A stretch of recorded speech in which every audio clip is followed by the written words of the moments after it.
Hello everyone, জয় সিয়ারাম। আমি সুজন, আমার সাথে রয়েছে বাপ্পা। চলো, আজকে কি মার্কেট করছিল এবং পরের দিন কি অ্যানালাইজ করব সেটা দেখা যাক। আজকে তো এমনি আমি একদম আজকে ট্রেড করি, ঠিক আছে? কারণ এই যে দেখতে পারো, তোমাদেরকে ট্রেড সাজেশন দিয়েছিলাম, ঠিক আছে? সে ট্রেড অনুযায়ী চলছে কিনা দেখে নিই, হ্যাঁ? একদম চলছে, একদম চলছে। 5 মিনিট আসবো। একদম চলছে, তোমাদের বলেছিলাম যদি যদি এটা ব্রেক করে এটা আরেকটু ব্রেক করতে লাগতো, অবশ্যই এখান থেকে তুমি এন্ট্রি করতে পারতা, ঠিক আছে? কিন্তু এই মার্কেট যেভাবে সাইড হয়ে গেছে না, কোনো দিকে কোনো পয়েন্টই দেয়নি, ঠিক আছে? নিফটি ফিফটিতে দেখি যে সেম সিচুয়েশন ক্রিয়েট করছে কিনা। একদম সেম সিচুয়েশন ক্রিয়েট করছে, যেরকম আমি তোমাদের বলেছিলাম যে যদি মার্কেট এরকম ভাবে কোনো বাইং নিয়ে যাওয়ার মতো ক্যান্ডেল তৈরি করে, ঠিক আছে, তাহলে তার উপরে যে ক্যান্ডেলটা তৈরি হবে সেটার মধ্যে তুমি এন্ট্রি নিবা। কোন দিকের? যদি উপরের দিকে এই সিচুয়েশন ক্রিয়েট করে, তাহলে তুমি নিচের দিকের ট্রেড নিবা, ঠিক আছে? এখানে যদি তোমরা ধরে রাখতে পারতো, যদি স্টপ লসটা ধরে রাখতে পারতে, এতটুকু না ক্যান্ডেলের স্টপ লস যদি ধরে রাখতে হতো, একটা ভালো একটা পয়েন্ট তোমরা গ্র্যাব করতে পারতা, ঠিক আছে? কিন্তু সেরকম প্রিমিয়াম কিন্তু সেরকম যায়নি, ঠিক আছে? সো আমি এটা পারফেক্ট ট্রেড বলতেও পারি না, ঠিক আছে? ব্যাংক নিফটি তো সেম কেস হয়েছে, কিন্তু যেভাবে রেঞ্জ চলছে, এই রেঞ্জে মনে হয় না তোমরা প্রফিট কামাইতে পারছো। যদিও এটাতে যদি সেম সিচুয়েশন মতো তুমি যদি সেম ভাবে ট্রেড ধরতে পারছিলা, কি বলে, আমি যেরকম বলেছিলাম, ঠিক আছে? আমি বলছিলাম এখানে টার্গেট নিতে।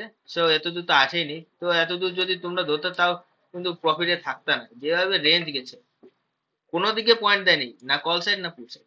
লাস্টের দিকে গিয়ে একটা পয়েন্ট দিয়েছে, আর নিফটিতে এই জায়গাটায় একটা পয়েন্ট দিচ্ছে, ঠিক আছে? সেল পুট সাইডে এখানে পয়েন্ট দিচ্ছে, আর কল সাইডে এখানে পয়েন্ট দিচ্ছে, ঠিক আছে?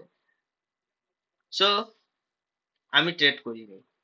আমার মার্কেটের সিচুয়েশন দেখে আমাকে পছন্দই হয়নি যে মার্কেটে ট্রেড করব। সো কালকের জন্য কি প্ল্যানিং থাকবে? এবার একটু জোনটাকে একটু ঠিক করতে হবে, ঠিক আছে? এই জোন চলবে না, নতুন জোন তৈরি হবে। 15 মিনিট যাব, এই এরিয়াটা মার্ক করে রাখবো, এই এরিয়াটা একটা মার্ক করে রাখবো, আর এই এরিয়াটা একটা মার্ক করে রাখবো। এই এরিয়াতে কালকে ট্রেড তৈরি হবে, সেম যেরকম আমি বলেছিলাম সেরকমের ট্রেড হবে, কিন্তু একটু চেঞ্জেস হবে, একটু চেঞ্জেস হবে, ঠিক আছে? চেঞ্জেসটা কি হবে, ঠিক আছে? এটা 15 মিনিটের লেভেল বানিয়েছি। কালকে ট্রেড কিভাবে প্ল্যান হবে, নিচের দিকে দেখতে পারো, নিচের দিকে অনেক এসএল রয়েছে। 1 মিনিট, আমি এটাকে স্টার মার্ক করে রাখি, তাহলে তাড়াতাড়ি দেখাতে পারবো।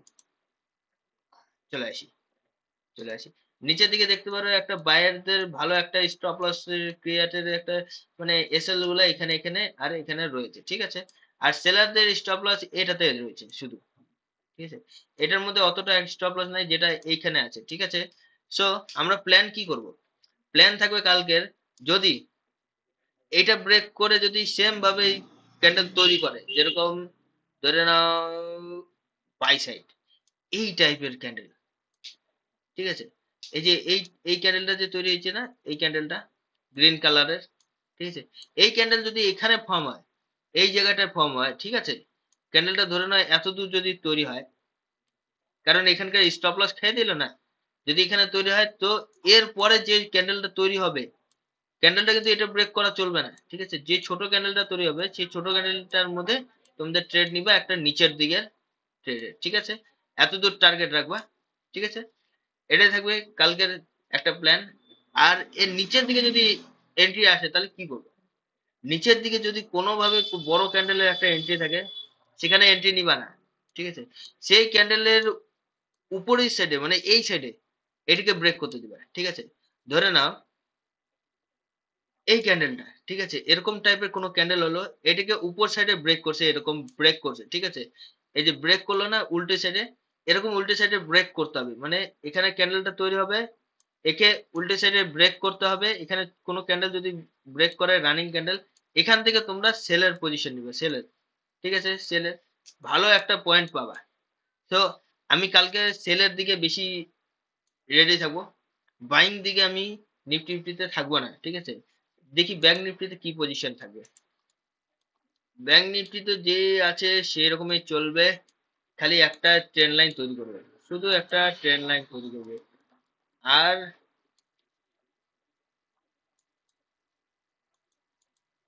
এখানে একটা সাপোর্ট তৈরি করে রাখি, যদি কাজ করে দেখে নিব তখনকার প্ল্যানিং অনুযায়ী। যদি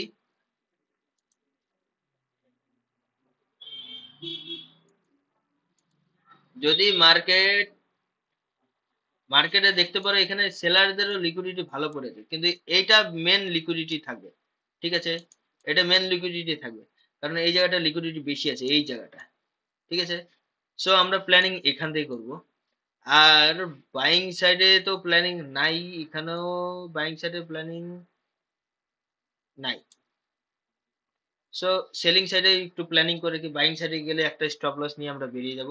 সো সেলিং সাইডে কিভাবে প্ল্যানিং নিব, যদি এটা ব্রেক করে আর এরকম ক্যান্ডেল তৈরি করে এখানে, তার উপরে যে ক্যান্ডেল রানিং ক্যান্ডেল আসবে, সেই রানিং ক্যান্ডেলে তোমার এই ট্রেড শুরু করে দিবা, স্টপ লস একদম 10 পয়েন্টের। নিফটি ব্যাংক, তো নিফটি ব্যাংকে তুমি 15 থেকে 20 পয়েন্টও নিতে পারো, সেখান থেকে একটা ট্রেড নিবা একদম সোজা, এত দূরের টার্গেট নিবা, বা তোমাদের রিস্ক রিওয়ার্ড অনুযায়ী রেওয়ার্ড কত নিতে, 1:2, 1:3, 1:4, এত, সেই হিসাবে নিয়ে তোমরা বেরিয়ে যাবে। লোভ করবে না যে এত দূরে নিতে হবে, ঠিক আছে, তোমাদের টার্গেট আসলে পরে বেরিয়ে যাবে। সো আমরা চাই যাতে এর উপরেই যাতে ট্রেডটা এক্সিকিউট হোক। আর এর নিচে ওপেন হলে সেম, যদি এখানে ওপেন হয় বাইং সাইডে আমাদের যদি দেখায়, ঠিক আছে, এর আগে আমরা ট্রেড, এই যে ট্রেন লাইনটা আছে এই ট্রেন লাইনের আগে আমরা ট্রেড রেডি করব। ট্রেডটা রেডি করব এই জায়গা থেকে, সেল সাইডে, এই জায়গা থেকে রেডি করব সেল সাইডে, টার্গেট রাখবো এইটা, বাস আমার এইটুকুনে প্ল্যানিং থাকবে। সো কালকে দিনটা দেখা যাক, যদি বাইং সাইডে যায় তাহলে ছোট্ট একটা স্টপ লস নিয়ে আমরা বেরিয়ে যাব, একটাই ট্রেড করব, তোমরাও পারলে একটাই ট্রেড করবে। সো আজকের জন্য এতটুকু নেই, ধন্যবাদ।